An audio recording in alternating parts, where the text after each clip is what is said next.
At this place in history, we're in Burlington with Executive Director of the Vermont Historical Society, Steve Perkins. What are we doing out here today? So we're on the corner of Winooski and Pearl in downtown Burlington, and we're going to talk beer.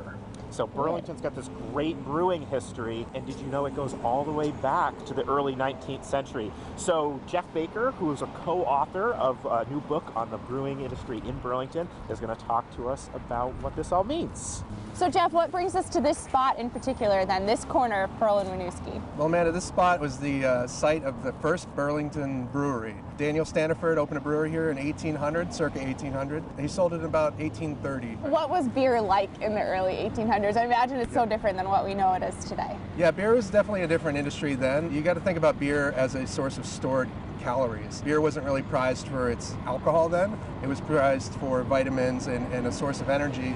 And when he built the brewery here, it's really close to UVM, and there was a reason for that, because they had cheap calories for the students. You know, we think about breweries near a university now, we think about keg parties and things like that, but it was really part of the daily food system then. And speaking of the food system, so this was supported by local agriculture as well. I mean, I'm assuming that the ingredients for that beer came from the local area? Yeah, they all the ingredients were sourced locally.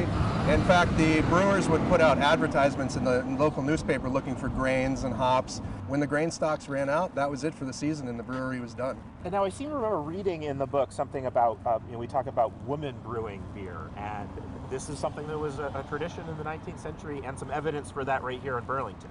That's right, actually, yeah. A lot of women were the brewers. It was considered a domestic task on the farm. A lot of farms had breweries, and so you see a lot of female brewers then, and you know, now Burlington actually is home to a lot of female brewers again. Brewing started to peter out in Burlington in the late 19th century. Why is that? Well, around 1853, Vermont actually went dry. Prohibition hit Vermont at a state level much sooner than it hit at the national level. What was the reason behind Prohibition in Vermont at that time? You get the temperance movement really moved in hard in Vermont. Productivity started going down. People are starting to look at workers, and you know, they're drinking a little bit too much to be productive. So there's a big temperance movement in the mid-1800s in Burlington.